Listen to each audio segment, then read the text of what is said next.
Saviez-vous que l'évolution de la vie chrétienne s'apparente beaucoup à celle d'autres entités de ce monde? Dans cette vidéo, je vous explique les 5 étapes de la croissance spirituelle. Premièrement, c'est la nouvelle naissance. Jésus a dit à Nicodème, si tu ne nais d'eau et d'esprit, tu ne peux pas entrer dans le royaume de Dieu. Cette étape, c'est l'entrée officielle, c'est l'existence officielle de la personne dans le royaume de Dieu. Et cette étape se manifeste naturellement par la repentance et la conversion à Jésus-Christ, notre Seigneur et Sauveur. Ensuite vient l'étape de l'enfance spirituelle. Cette étape est une période transitoire entre l'ancienne vie et la nouvelle vie. Généralement, le chrétien à ce stade ressemble beaucoup à ceux qui ne connaissent pas Jésus-Christ. Donc ne vous étonnez pas si vous voyez le chrétien à ce stade présente des comportements qui s'apparentent à ceux de ceux qui ne connaissent pas Jésus-Christ. Et dans cette étape également, le chrétien ne peut pas, de par lui-même, lire la Bible, comprendre les versets bibliques ou même se tenir en prière. Et naturellement, il faut quelqu'un pour l'accompagner, pour l'assister dans sa vie spirituelle. La troisième étape dans cette croissance, c'est l'étape de l'adolescence spirituelle.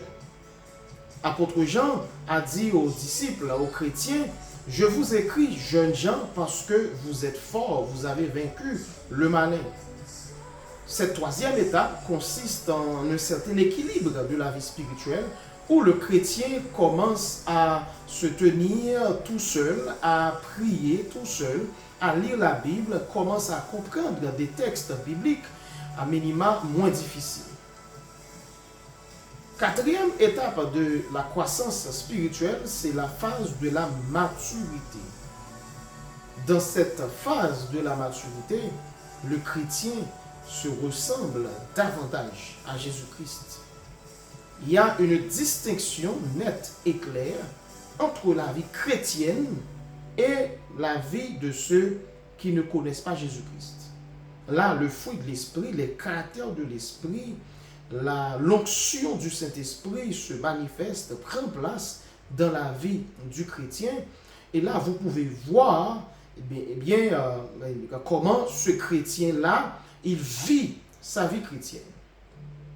Normalement, à ce stade, le chrétien vit comme si c'était Christ qui était sur la terre. Et à ce stade également, le chrétien se dit, si je vis, ce n'est plus moi qui vis, mais c'est Christ qui vit en moi. À ce niveau-là, il n'a pas besoin qu'on lui demande, qu'on lui exhorte de prier, de lire la Bible.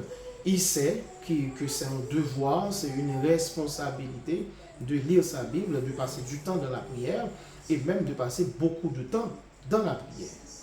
Et également, à ce stade, le chrétien commence par se voir attribuer beaucoup plus de responsabilités dans le corps de Christ. Il devient moniteur à l'école du dimanche et conducteur de culte et enseignant à l'église, chef de groupe, maestro. Il peut commencer par faire des activités d'évangélisation partout, se déplacer pour évangéliser. Donc c'est l'étape de la maturité spirituelle. Et enfin, vient la phase de la reproduction spirituelle.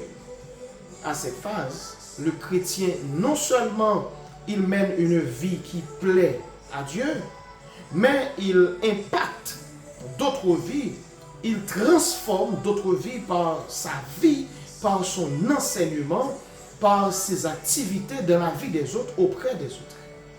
Et c'est à ce moment-là, Christ a dit aux disciples, allez, faites de toutes les nations des disciples, les baptisant au nom du Père, du Fils et du Saint-Esprit. Donc, dans la phase de la reproduction, le chrétien est établi pour faire avancer le royaume de Dieu. Chers amis, vous êtes dans quel stade par rapport à ces 5 étapes de la croissance spirituelle? Votre vie peut vous témoigner à quel stade vous vous retrouvez dans la croissance spirituelle. Que Dieu vous bénisse.